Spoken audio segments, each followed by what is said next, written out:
Peço os irmãos que abram a palavra de Deus em Mateus, no capítulo 19.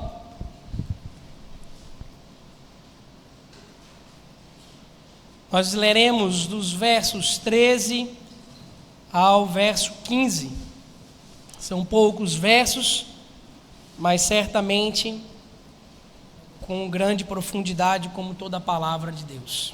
Então leia com atenção, com humildade, em oração, buscando a compreensão do Espírito de Deus sobre a sua palavra. Trouxeram-lhe então algumas crianças para que lhes impusesse as mãos e orasse, mas os discípulos os repreendiam.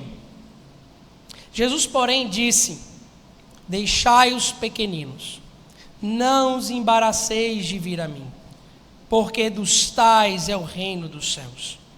E tendo-lhes imposto as mãos, retirou-se dali. Quero chamar você a mais um momento de oração.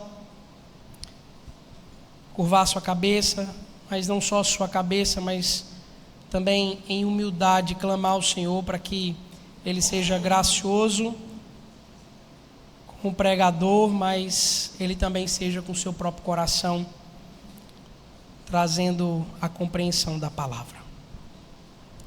Bondoso Deus, nós te rendemos graças, nós louvamos aqui ao Senhor, nós pudemos ouvir a leitura da Tua palavra em mais de uma vez, orar Tua palavra.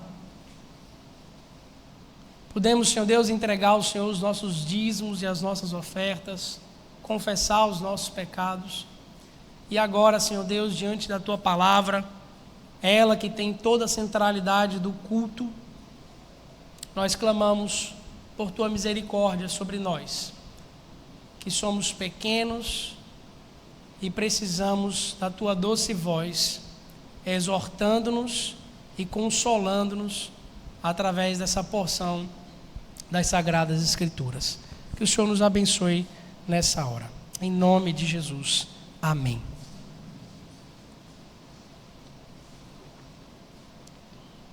Há quase um ano atrás, as crianças aqui da nossa igreja estavam juntos com alguns irmãos num mini acampamento no qual a gente trabalhava exatamente essa temática aqui.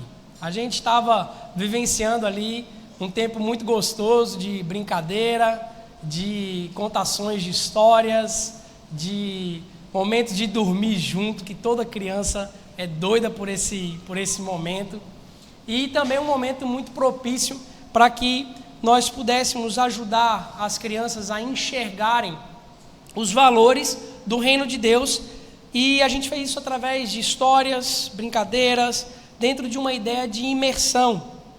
E foi falado algo para as crianças que foi muito importante para a tônica do acampamento, que o grande rei, ele estava observando os seus súditos que estavam ali naquele acampamento, e eram as crianças, e procurando aqueles que eram dignos de pertencer ao seu reino. E de modo muito interessante, a gente buscou fazer com que as crianças vivenciassem um pouco dessa tensão. E aí as brincadeiras, as histórias funcionaram muito nessa direção.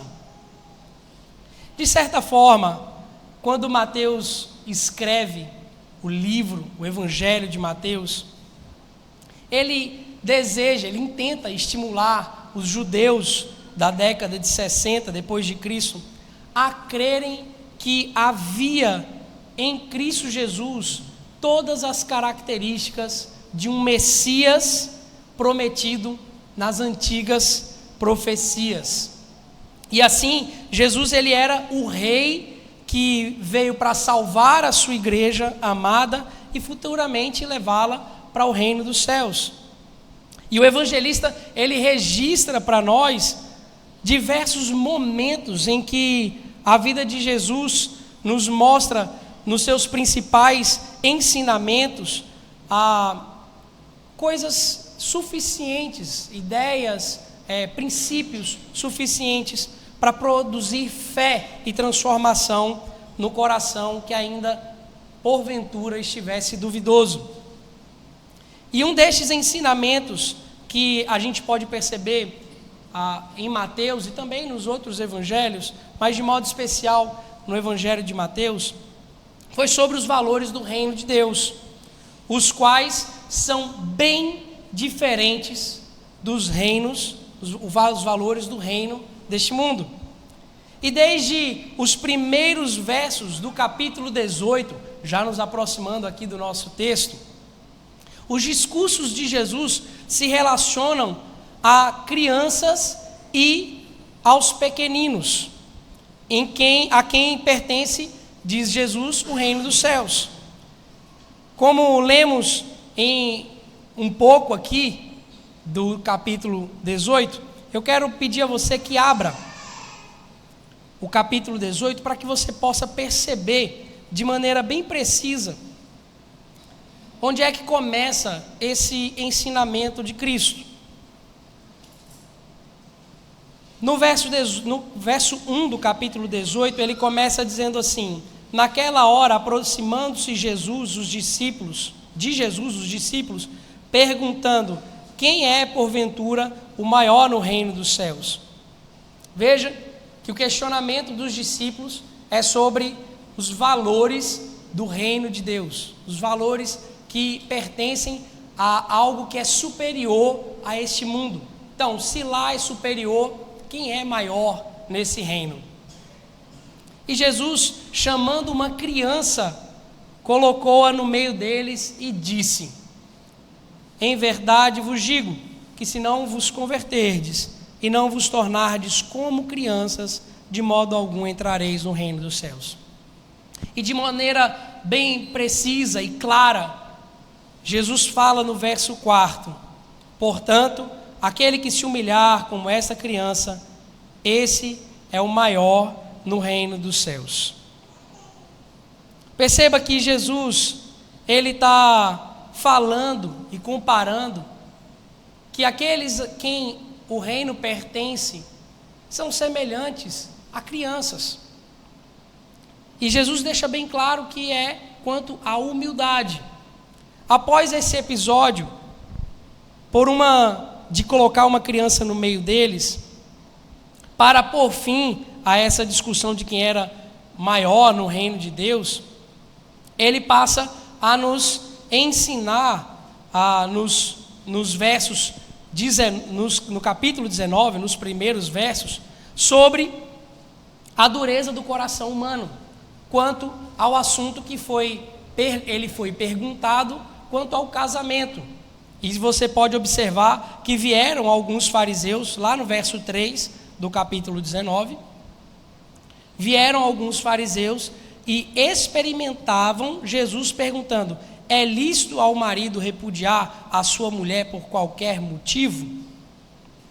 Veja que Jesus, ele concentra a sua atenção em falar sobre a dureza do coração daqueles que instituíram o divórcio como algo legal, pondo em contraste o princípio da criação, pois Deus fez o homem e a mulher para que unidos eles pudessem permanecer casados e nada os levasse à separação.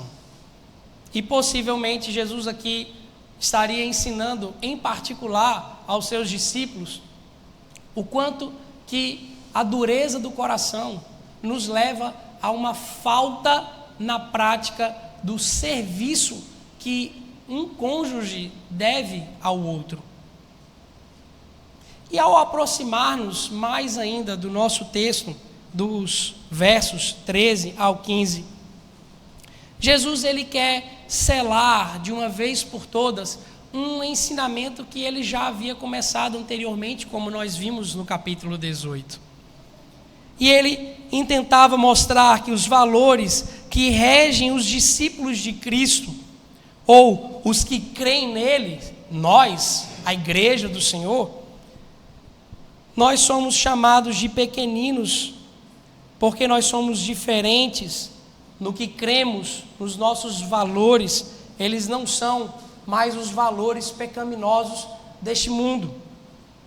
Sendo assim, queridos, eu quero estudar, olhando para esse trecho da palavra de Deus, pensando que o reino pertence aos servos. O que caracteriza o servo a quem pertence o reino? Em primeiro lugar, ele aproxima pessoas de Cristo. Se você observar o primeiro versículo que lemos, o verso 13, e o início do verso 14, ele nos mostra 3 pessoas de 4 que estão sendo narradas aqui e falando a respeito delas. Se você observar as primeiras pessoas que são apresentadas para nós nessa narrativa,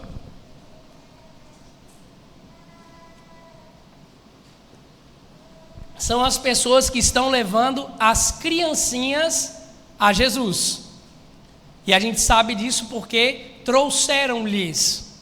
É a ideia de que haviam pessoas capazes levando as crianças que faziam parte entre os judeus, eram filhos de judeus, e ali eles estavam maravilhados certamente com os milagres, com os sinais, com os ensinamentos, com a autoridade com que Cristo ensinava, e ali eles procuraram se aproximar de Cristo com os seus filhos, com a intenção de serem as crianças abençoadas pelo Messias. E é bom que nós entendamos dessa forma, porque como D.A. Carson fala, na época de Jesus, as crianças com frequência, elas eram levadas até rabis e presbíteros para serem abençoadas costumeiramente com a imposição de mãos sobre elas. E se nós olharmos para o texto, é exatamente isso que está acontecendo.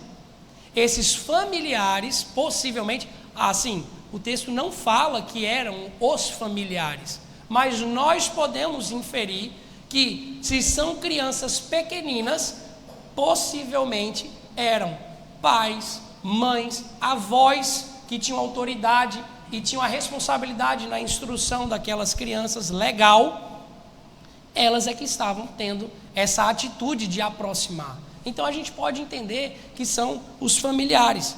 Se nós olharmos para o Antigo Testamento, essa intenção de imposição de mãos para abençoar, ela é bem conhecida.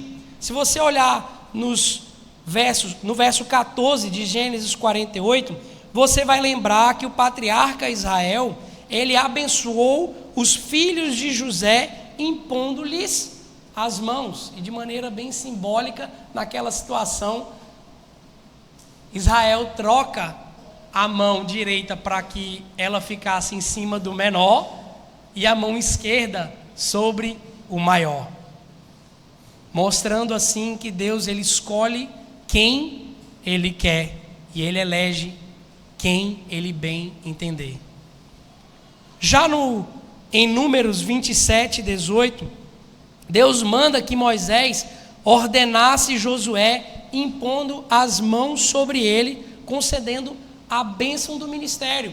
Então nós vemos aqui a bênção com a imposição de mãos e a oração, ordenando oficiais, reconhecendo a liderança. Mas quando nós vamos da mesma forma, ainda no Novo Testamento, a gente percebe isso acontecendo em Atos 6:6, em Atos 3:3, quando em ocasião de serem enviados Paulo e Barnabé pela igreja de Éfeso, os presbíteros impõem a mão sobre eles, comissionando-os para uma nova viagem missionária. Então a gente percebe que há essa relação com essa intenção de que a imposição de mãos fosse uma bênção sobre aqueles a quem ela estivesse sendo imposta. Mas esses familiares, eles também não queriam negar as bênçãos de Cristo espirituais aos seus próprios filhos. E eles faziam muito bem. E eles tinham bases históricas, pactuais, para assim pensarem e assim agirem. O esforço que eles estavam empreendendo de querer aproximar seus filhos de Cristo não era apenas nobre, mas era algo esperado por aqueles que aguardavam o Messias. Se nós observarmos, a palavra de Deus nos dá base para entender que os pais, bem como a igreja, deve se esforçar por aproximar os seus filhos, as suas criancinhas, a Cristo Jesus. Em Deuteronômio 29, 10, 11, nos diz assim, em ocasião de Deus estar organizando o culto público: vós todos estáis hoje perante o Senhor vosso Deus, os capitães de vossas tribos, vossos anciãos e os vossos oficiais, todos os homens de Israel. Mas observe, os vossos meninos, as vossas mulheres e o estrangeiro que está no meio do vosso arraial, desde o rachador da vossa lenha até o tirador da vossa água. Todos deveriam estar perante Deus em ocasião do culto. Em Joel 2,6, nós vemos também base bíblica para isso: congregai o povo, santificai a congregação, ajuntai os anciãos, congregai as criancinhas e os que mamam. De modo bem direto, queridos irmãos, devemos ver e observar como esses familiares que estavam se esforçando a aproximar essas crianças de Cristo, nós também devemos fazer o mesmo com os nossos filhos. Nós também devemos fazer com as nossas criancinhas. E aqui, muitos teólogos e teólogos bons, reformados, dos quais nós também consideramos como pais, eles olham para esse momento desse texto e veem um princípio na narrativa que embasa o batismo infantil. Eu creio, queridos irmãos, que aqui nós podemos melhor compreender que o batismo infantil, a administração do sacramento para as nossas criancinhas, é devido, e nós temos outras bases bíblicas que nos levam a essa compreensão. Mas aqui, eu acho que o que está bem claro para nós é o que o batismo infantil, ele objetiva. Ele objetiva um compromisso dos pais e da igreja, da Santa Congregação, com a instrução bíblica das suas crianças. Jesus aqui, ele não está batizando essas crianças, apesar de estar impondo as mãos sobre elas. Mas Jesus está fazendo, Mateus está aqui narrando para nós, a oportunidade que as famílias estão aproveitando, porque Cristo estava passando naquele lugar. Eles aproveitaram para que, da mesma forma que eles foram abençoados com as coisas que eles viram em Cristo Jesus, da mesma forma que o coração deles estava sendo cheio de alegria, porque o Messias esperado estava diante deles, eles não queriam que essa bênção não fosse também derramada espiritualmente com a imposição de mãos e a oração do próprio Messias. Você já pensou nisso, pai? Você já pensou nisso, mãe? Jesus colocando a mão sobre a cabeça do teu filho, orando por ele? Quem não ia querer? Mas aqui nós não podemos rapidamente apenas olhar para esse texto e dizer que aqui nós temos base para o batismo infantil.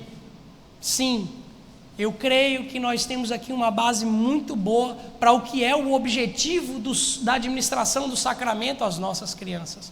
Nós temos sim que nos esforçar por apresentar Cristo às nossas crianças.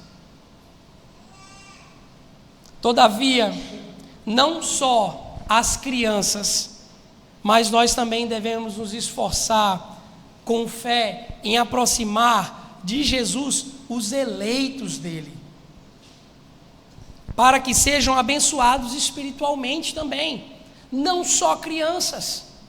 Nós temos base aqui para entender, e olhando para os versos do capítulo 18, mais de uma vez ele faz, tanto por parábolas como por ensinamentos diretos, falando que ele deseja se encontrar com os seus filhos perdidos, dos quais ele inclusive inclui os discípulos, os apóstolos, falando que qualquer um que por tropeço a um desses meus pequeninos, e aqueles pequeninos que estavam junto dele, eram os discípulos.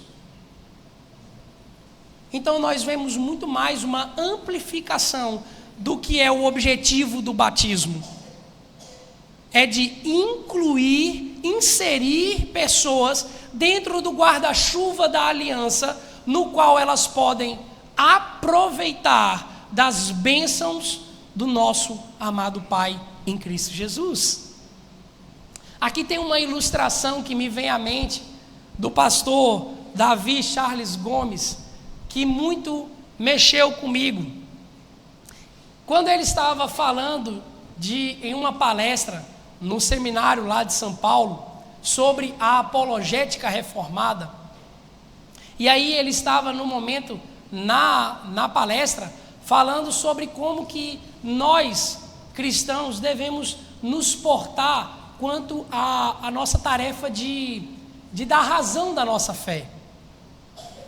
E ele traz uma ilustração muito preciosa nesse momento, que essa nossa tarefa de aproximar pessoas de Cristo, ela tem muita aproximação com a ilustração de um Deus, o Pai, que está resgatando os seus filhos, que ainda mortos nos seus delitos e pecados, são como que criancinhas remexendo na lata de lixo, sujas, pessoas que não têm conhecimento, que estão à margem da sociedade, pessoas que não são desejáveis, que o Pai está indo ao encontro daquelas que são seus filhos. E quando ele converte uma pessoa, quando o Pai aproxima um dos seus filhos para dentro da sua nova casa, o seu novo lar, a casa do Pai, o Pai chega para cada um dos seus filhos e diz assim: ok, filho, você agora tem acesso à geladeira, pode comer, fica à vontade. Você agora tem cama boa para dormir. Você agora está bem assistido porque você está aqui guardado por mim. E eu vou te guardar até o fim. Mas toma aqui esse teste de DNA.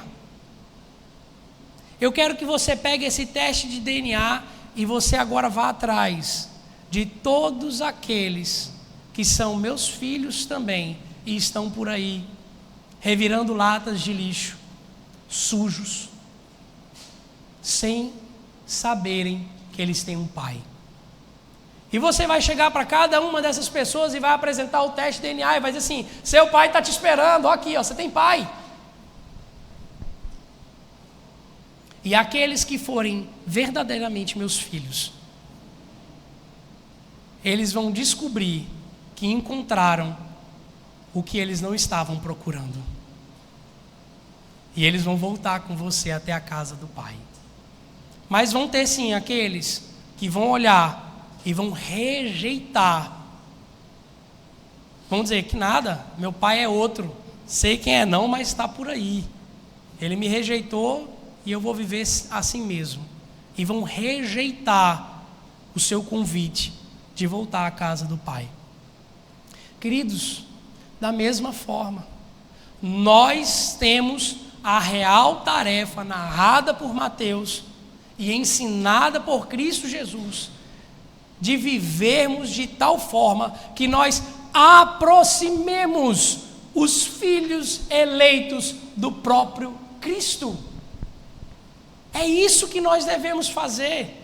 Nós temos que nos alimentar da palavra, nós temos que aproveitar dos sacramentos, sim, mas nós somos aqueles, como aqueles familiares, que devem aproximar com todo esforço aqueles quem o Pai escolheu. E como nós não temos uma bola de cristal para saber quem é eleito e quem não é, viva conduzindo pessoas ao Evangelho.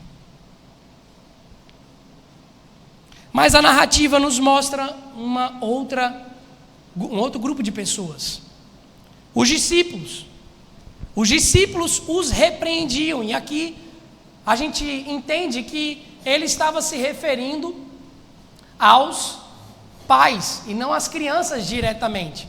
Eles repreendiam aqueles que eram os responsáveis por crianças, impedindo eles de talvez entrarem na casa que Jesus estava, como Marcos nos dá a entender nessa mesma narrativa. E eles estavam dizendo, não entra agora não. E talvez com a melhor das intenções. Talvez eles estivessem preocupados com a urgência da obra de Cristo. Afinal de contas, aqui já está mais da metade para frente da revelação. Jesus já estava ali a passos largos para ir para Jerusalém. E talvez os discípulos olhassem só, não está na hora de mexer com o mestre não, deixa ele quietinho um pouquinho. Ou talvez eles estivessem de fato pensando assim, rapaz, Jesus está cansado, ele já falou demais hoje, deixa ele. É possível que isso tenha acontecido e crianças nesse momento, quando nós estamos cansados, não são tão desejáveis com todas as suas energias e com todas as suas peripécias. Ou você nunca pensou assim, como os discípulos? Sendo que Jesus, ele nos interrompe nessa nossa ação e ele opõe a essa nossa atitude de impedir com que os seus pequeninos se aproximem. E possivelmente isso aconteça, queridos irmãos, da nossa parte, porque o nosso pensamento a respeito da obra de Jesus Cristo ainda esteja muito reduzido. E para que fique bem claro para os discípulos, Jesus ele fala em alto bom som, bom imperativo. Observe comigo no verso 14, em seu início. Jesus, porém, disse: deixai. Não os embaraceis de serem aproximados. Como discípulos de Jesus, muitas vezes nós temos essa mesma visão ministerial reduzida dos apóstolos quando em ocasião dessa aproximação das criancinhas, achando que o nosso Senhor tem coisas mais importantes a fazer do que a aproximar os seus eleitos para os abençoar. Querido, como servo do Senhor Jesus, você deve estar atento a isso. Os discípulos, versos antes, estavam sendo chamados de pequeninos e agora estavam recebendo essa exortação de Cristo, porque estavam cometendo um equívoco. Devemos estar atentos para aproximarmos os servos que Jesus escolheu, mesmo que eles ainda não tenham as características de um servo, mesmo que eles ainda estejam perdidos, mesmo que eles ainda sejam pessoas não gratas para você.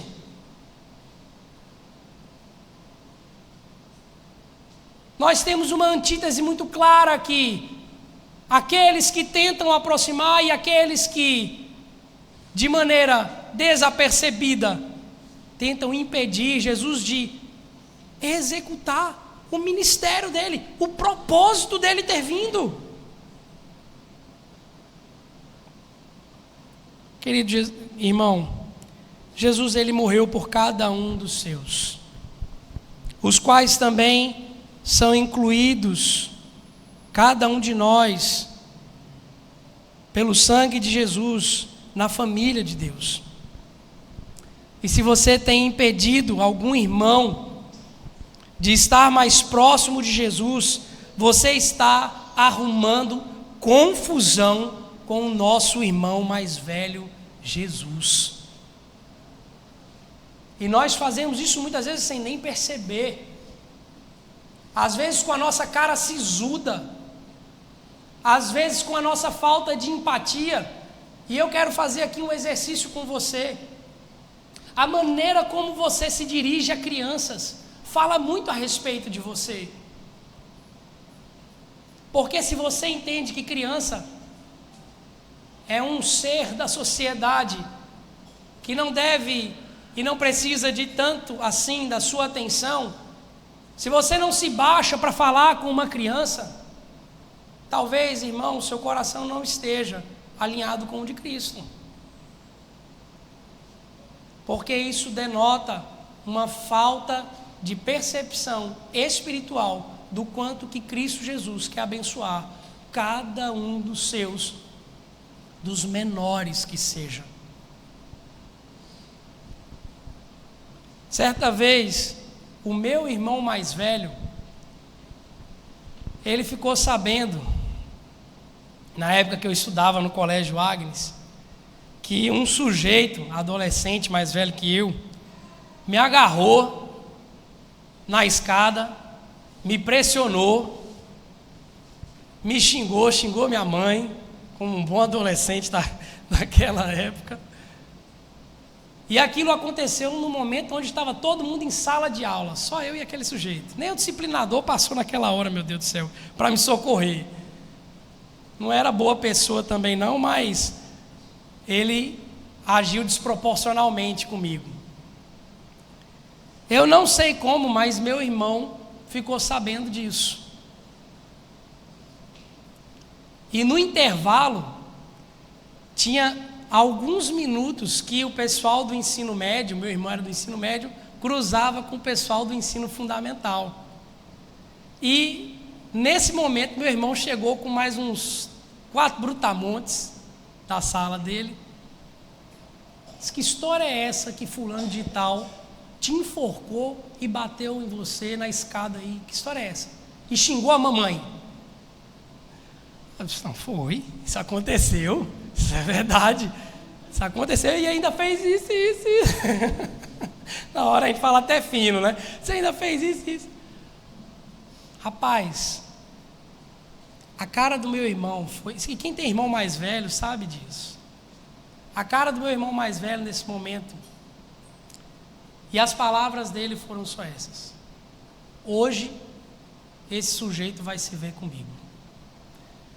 Rapaz, esse negócio ficou tão, mexeu tanto com as pessoas lá da escola, e adolescente e jovem é assim, precisa ter uma palhinha de uma confusão que todo mundo quer se envolver, né? Rapaz, juntou tanta gente para querer pegar esse menino,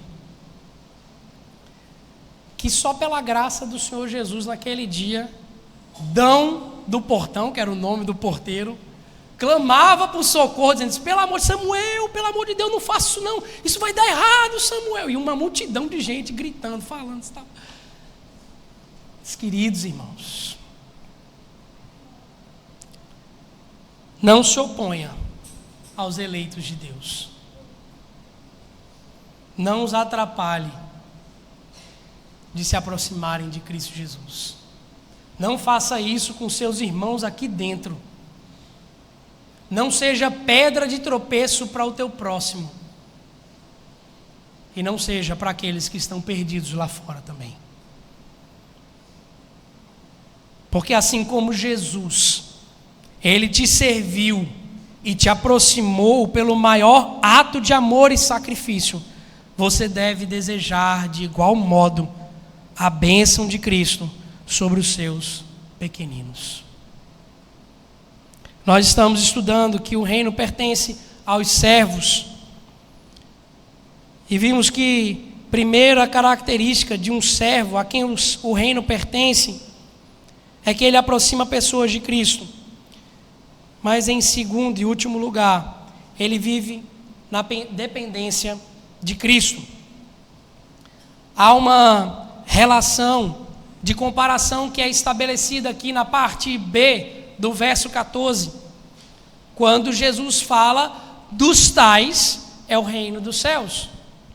Essa expressãozinha, ela tem uma importância interpretativa muito importante para nós. Porque Jesus aqui ele está estabelecendo um elemento de comparação entre dois entes. E aqui a gente pode traduzir melhor esse dos tais, que não é tão usado por nós, por como esses, ou como a tradução inglesa faz, de tais tipo. E aí a gente precisa, nessa comparação, tentar entender melhor quem era a criança no tempo de Jesus. Porque se Jesus está nos levando, como levou os discípulos dele, a pensarem que nós devemos nos comparar a uma criancinha, nós temos que pensar quais são as características dessas criancinhas, mas antes resolver uma questão. Nós temos que determinar se Jesus está fazendo o uso dessa comparação em um nível direto, dizendo que você tem que ser uma criancinha, e aqui nós temos alguns problemas com isso, ou Jesus está falando que nós devemos ser iguais a uma criancinha do seu tempo e o que ela representava. A princípio, a gente precisa entender o uso dessas palavras, criancinha, pequeninos, no Novo Testamento, mais precisamente nos Evangelhos. Essa palavra, ela aparece em várias situações e ela tem 4 formas diferentes. As duas que nos são úteis para a interpretação desse texto são as palavras pequenino, que aqui é colocada na nossa tradução, e a outra é a palavra criança, que também no nosso texto ela aparece. A palavra pequenino, ela é utilizada por Jesus quando ele está relacionando os discípulos aos pequeninos, como ele chama, e também ele relaciona já no capítulo 18, como já vimos, a aqueles que creem em Jesus ou aqueles que ainda estavam perdidos. Então a palavra pequenino se refere a esse grupo de pessoas. Contudo, tem uma questão aqui que no nosso texto a palavra ela não é pequenino, ela é criança. Para que fique mais claro, Jesus está dizendo assim: deixai os pequeninos, não os embaraceis de vir a mim. Quando ele fala deixai, a palavra que aparece no original é deixai as criancinhas. E se você está com a tradução da NVI, possivelmente não, mas é essa palavra que está aí, é criancinha. Mas se você olhar para todas as outras traduções, todas elas traduzem já diretamente para pequeninos. E se você vai para as traduções americanas, elas também traduzem já para pequeninos, diferenciando do termo que foi usado no versículo 13. E se nós olharmos para os evangelhos que são paralelos, o evangelho de Marcos e o evangelho de Lucas, a palavra também é utilizada criança. Sendo que o evangelho de Marcos e de Lucas, quando estão narrando essa mesma história, eles deixam bem claro que Jesus está tomando a criança como um parâmetro de comparação. Rapidamente, por favor, abra sua Bíblia comigo apenas em Marcos 10, para que fique bem claro para vocês o que eu estou falando. Marcos 10, verso 14, na mesma narrativa.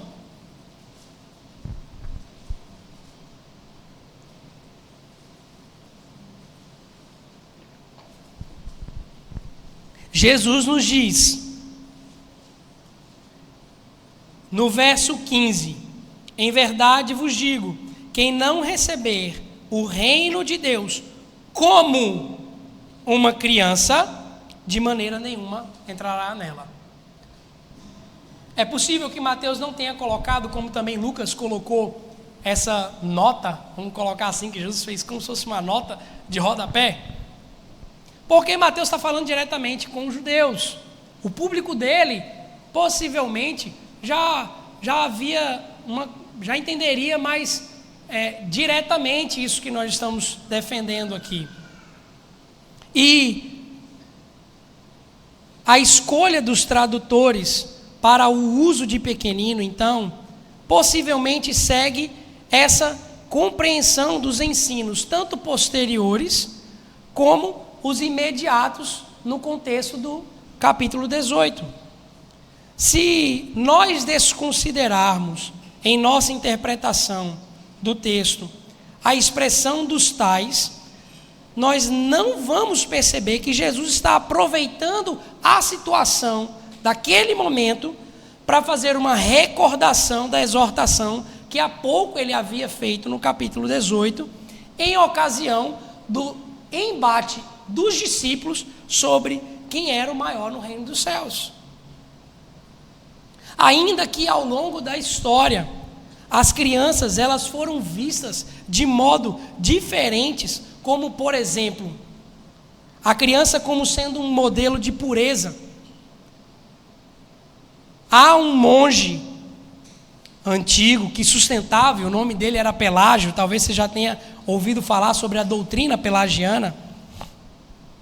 Ele sustentava que ainda em seu pecado, em seu estado de pecado, o ser humano, ele pode tomar a decisão de fazer o bem e aceitar a graça de Deus. E ele vai ainda mais, ele dizia que as crianças não têm pecado ao nascer, mas sim que o único pecado é o que cada indivíduo carrega consigo pessoalmente, ou seja, não existe algo como o pecado original. Mas há também aqueles que veem a criança como isenta desse pecado original, como os nossos conhecidos arminianos do nosso tempo. Ensinam que todas as crianças que morrem vão para o céu, porque a culpa do pecado de Adão foi limpo em todos pela morte de Cristo. E porque da depravação os limpou, nestes casos, aos bebês é atribuído os benefícios de purificação da expiação de Cristo. Essa é a compreensão daqueles que olham para esse texto e dizem que Jesus, ele dá salvação expressa e instantânea a crianças. Como que se uma criança, ela nascesse como um anjinho. Como se ela nascesse sem malícia. Como se o que corrompesse ela fosse o meio. Só que quem tem criança em casa e já teve a experiência de ter um bebezinho, sabe que não é muito assim. Sabe o que é a hora que uma criança esperneia quando não quer trocar a fralda? Sabe o que é uma criancinha pequenininha cheia de vontade? Mas se nós olharmos para o texto e observarmos que Jesus está de fato fazendo uma comparação, essas doutrinas, ou até mesmo uma heresia, é colocada de lado, prontamente. Crianças não vão para o céu somente porque elas são crianças. Não é assim que a doutrina bíblica reformada calvinista nos ensina.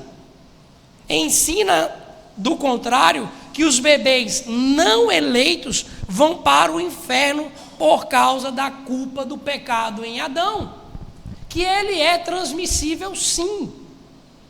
Então Jesus não está ali falando sobre crianças que vão diretamente para o céu. Ele está deixando bem claro, eu estou estabelecendo uma comparação. E nós podemos entender, junto com os nossos pais de Westminster, no capítulo 10, quando na seção 1, ele diz assim: todos aqueles que Deus predestinou para a vida, e estes apenas ele se agradou no tempo determinado e aceito por ele chamar eficazmente. E na seção 3, ele inicia dizendo assim: as crianças eleitas morrendo na infância são regeneradas e salvas por Cristo por meio do Espírito que opera quando, onde e como lhe apraz. As crianças eleitas. Se olharmos para a Bíblia, nós temos respaldo bíblico para esse pensamento. Salmo 51:5. Eis que em iniquidade fui formado, e em pecado me concebeu a minha mãe. Provérbios 22:15. A estutícia está ligada ao coração da criança, mas a vara da correção a afugentará dela. O termo estutícia, ele pode ser traduzido de outras formas. Ele pode nos levar a entender que é o pecado em que ela nasce, o pecado em que uma criança também nasce. Então, queridos irmãos, por mais que muitos teólogos renomados da história tenham aplicado esse texto no quesito do batismo e condução dos filhos a Cristo, a gente pode crer que esse texto nos indica que o assunto principal aqui é a disposição que os discípulos de Jesus deveriam apresentar, e esta de serem dependentes de Deus, como uma criança o é dos seus pais. O nosso teólogo favorito, Calvino, comentando esse texto, e mais precisamente essa expressão, pois desses é o reino dos céus, ele nos diz o seguinte: sob este termo, ele inclui crianças e aqueles que se parecem com elas. Ele pretendia exortar seus discípulos a deixar de lado a malícia e o orgulho e se revestir da natureza dos filhinhos. E apesar de Calvino, neste texto, ele dá uma maior ênfase no seu comentário sobre o batismo infantil, e é compreensível, porque no seu tempo havia uma linha de pensamento dos anabatistas que confrontavam o batismo infantil naquela época já. Então faz sentido. Mas outros teólogos reformados, eles enfatizam essa ideia que eu estou apresentando e que a gente está vendo aqui no texto, de que os seguidores de Jesus, eles têm traços semelhantes aos de uma criança pequena.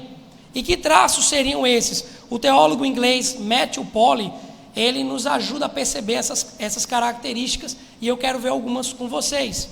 As crianças do tempo de Jesus, possivelmente pequenas, não sabem o que significava o que é domínio, e portanto não ter domínio sobre as coisas não as afetava. Por isso elas não eram demasiadamente ambiciosas. Mas ele elenca uma segunda coisa: elas não são dadas a se vangloriar e a terem uma disposição de se preferirem a si mesmas antes aos outros. Talvez você já possa ter visto no Instagram um videozinho que rodou aí, eu não me lembro, acho que era de alguma desses psicólogos aí tentando defender, talvez até mesmo essa ideia de que o coração da criança é puro. Mas nós podemos usar essa imagem.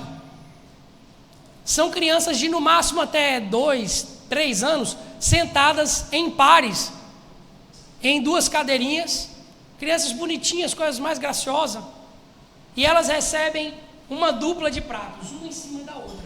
Cada uma recebe uma dupla e fica assim sentadinha. E aí a instrução de quem está fazendo ali a ação, diz assim, pode tirar o prato de cima.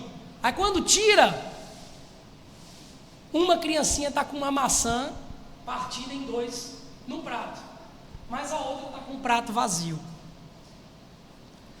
Todas as imagens de todas as crianças que eles postaram, elas prontamente olham para o prato do outro, vê que está vazio, pega a maçã, um pedaço, e bota no prato do outro. Todos! É a coisa mais legal do mundo.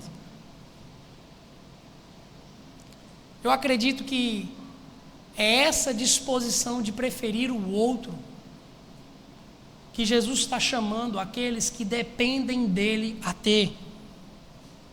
E a gente pode pensar dessa forma, porque essas crianças que mesmo que ainda infantes, mesmo não tendo sido apresentadas a Cristo, mesmo elas ainda não terem um coração regenerado em Cristo Jesus, elas têm uma coisa que se chama resquícios da imagem e semelhança de Deus, que nos apontam para aquilo que Deus é. Mas Matthew Polly também nos apresenta outras características. Elas são melhor dispostas para serem ensinadas e instruídas. As crianças no tempo de Jesus, elas eram ensinadas desde o primeiro momento que elas apresentavam as primeiras palavras em seu vocabulário. Isso significa que as crianças que eram ensinadas dentro de suas próprias casas, elas estavam constantemente em aprendizado junto aos seus pais. E tem uma informação que eu acho interessante, que o pai, o homem, o cabeça da casa, ele tinha a responsabilidade de ensinar um ofício ao seu filho. E de modo interessante também ensinar ele a nadar. O que eu quero pensar com você aqui com isso? É que havia um ambiente que tornava aquelas crianças que estavam se aproximando de Jesus, possivelmente crianças com um coração que expressava melhores características de alguém que pode ser ensinado e instruído. Mas elas também, as crianças, vivem da providência de seus pais e não são excessivamente solistas. As crianças daquele tempo, elas tinham responsabilidades dentro de casa, e o mais cedo possível, elas tinham que trocar o lixo, elas tinham que lavar uma louça, elas eram participantes do serviço, mesmo que ainda sendo filhas. Elas não eram vistas como em outros povos, como uma parte da sociedade menor. Mas ela também não era vista como nos tempos medievais, como que se os filhos do rei não podem fazer nenhum tipo de sujeira com as suas mãos. A criança judia, ela tinha parte no serviço dos lares. Então isso possivelmente aumentava a sua disposição de ser serva para com os mais velhos, de ser serva para com o outro. E por último ele fala, elas não são maliciosas e vingativas. Talvez aqui nós podemos entender que essa ideia estivesse mais próxima naquela situação ali com Jesus, aproximando as crianças de si. Possivelmente quando ele pegou alguma das crianças, sendo esta uma criança de colo, um bebê. E ali, Jesus dizendo para os seus discípulos, se tornem dependentes como uma dessas crianças. Notem que há algo em comum em todos esses aspectos. Todos apontam para uma disposição de dependência. Se o que Mateus desejava enfatizar nessa passagem é o reino dos céus, que pertence àqueles que têm uma disposição primeira de demonstrar dependência de Deus e humildade, isso aponta para nós, Igreja de Cristo contemporânea, alguns desafios. Primeiro, não é agradável para nós, igreja, sermos demasiadamente ambiciosos, mas ao invés disso, devemos ser contentes. Sim, cabe aqui uma pergunta: como anda? Como você tem direcionado o seu coração? Para onde? Depositar os seus afetos nas riquezas, por exemplo, é algo perigoso, como já alertou Jesus capítulos anteriores no próprio livro de Mateus, em Mateus 6,19. Não coloquem a esperança de vocês nas riquezas. Não sejam ambiciosos como as pessoas deste mundo, que estão o tempo inteiro procurando algo que possa lhe trazer mais prazer, que possa lhe trazer mais facilidade, mais descanso. Não estou dizendo aqui, queridos irmãos, que a riqueza ela é um problema em si, mas é você depositar a sua dependência nas riquezas que você tem. Em segundo, não devemos ter uma autopercepção superestimada de nós mesmos. Porém, nós devemos ter uma percepção nossa moderada, mais humilde, como o apóstolo Paulo nos ensina em Romanos 12:3. Os recursos, os dons que Deus te deu, eles não devem servir para te trazer glória, mas devem apontar para Deus. E fazer isso denota humildade e dependência de Deus. Homens, Deus não te colocou como o líder e cabeça da sua casa. Oficiais não são postos em liderança e em posição de liderança para dominar os seus liderados. Nós devemos, como o próprio Cristo nos ensina, aquele que muito é dado, a esse será mais cobrado. Nós devemos ser servos dos nossos filhos, nós devemos ser servos de nossas esposas. Você, líder, você deve ser servo dos seus liderados. Você não foi posto aí porque você tem um elemento que lhe faz brilhar um pouquinho mais no meio das pessoas. Porque nós devemos, inclusive, colocar pessoas em posição de liderança, porque no processo de amadurecimento cristão, elas estão servindo cada vez mais. E a disposição delas é cada vez mais de dar do que de receber. Contudo, devemos ter renovadas em nós a nossa dependência de Deus em Cristo Jesus, porque ela foi perdida no jardim do Éden. Porém, queridos irmãos, Cristo Jesus nos livrou da tormenta de viver condenado a buscar a autonomia de Deus e nunca conseguir. Jesus, quando Ele morreu por nós, Ele regenerou a nossa alma. E agora nós podemos descansar em Deus novamente dessa guerra que se iniciou quando nós cobiçamos, junto com Adão e Eva, sermos independentes de Deus. E nós podemos ser provados e devemos assim ser aprovados quando em algumas circunstâncias essa dependência em Cristo Jesus, como foi exaltada pelo próprio Cristo aqui no texto, em algumas circunstâncias, nós não devemos, queridos irmãos, nos defender e nos vingar a nós mesmos. Olhe para os Salmos. Os Salmos nos mostram homens piedosos se dobrando diante do seu Deus, do nosso Deus, clamando: Senhor, livra-nos dos homens maus, livra-me daquele que me persegue.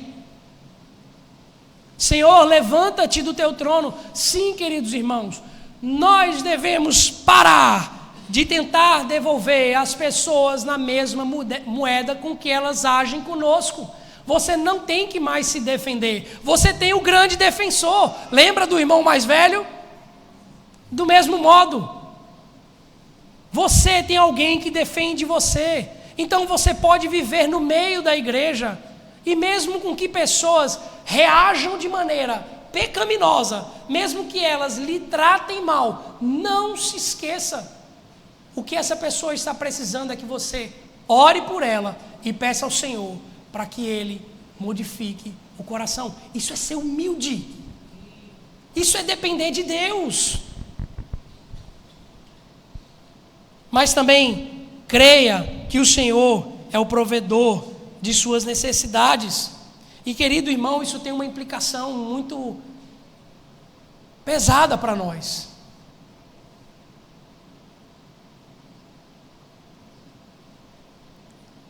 Quando nós cremos que o Senhor, Ele é o nosso provedor, nós somos mais generosos com o que nós recebemos do Senhor. E há um princípio que o próprio Calvino, ele defende, que é o princípio da frugalidade. É você viver com o que é suficiente para sustentar você e sua família, mas você ter com que socorrer aqueles que estão perto de você. Isso é expressão de dependência de Deus. Isso é demonstrar um coração humilde, que sabe que está bem conservado e bem assistido pelo próprio Deus, porque Cristo Jesus fez o mesmo por você. Mas Ele não te entregou só a parte que sobrou. Cristo Jesus, Ele te entregou toda a vida dEle. Ele entregou ao Pai por amor de cada um de nós. Ele serviu, e Ele serviu indo até a cruz, morrendo por cada um de nós. É essa disposição que Cristo Jesus está querendo despertar no coração dos discípulos. Sejam como uma criancinha, como o que elas representam, porque é dessa mesma maneira que eu ajo com vocês. E ao terminarmos, queridos irmãos, aquele acampamento que eu falei para vocês no início, quando nós terminamos todas as dinâmicas e a gente ali foi concluir o pensamento, foi anunciado quem era a criança que era agradável aos olhos do rei durante aqueles dias de jogos e convivências. E aí as crianças que estavam lá presentes vão se recordar do que aconteceu. E não foi escolhida a criança mais forte. Não foi escolhida a criança mais inteligente, aquela que jogou melhor os jogos e que apresentou o melhor desempenho. Mas foi a que mais serviu as outras crianças no acampamento. Ao olharmos para nós mesmos e o quanto temos sido parecidos com o nosso mestre, nós podemos chegar aqui diante desse texto à conclusão que nós não somos dignos de pertencer ao reino dos céus. Sim, nós somos indignos desse reino. Mas o Evangelho é gracioso. E lhe chama mais uma vez, querido irmão, para se humilhar e viver na dependência de Cristo, para ter uma vida mais semelhante com a dele. Curve sua cabeça, eu quero orar com você.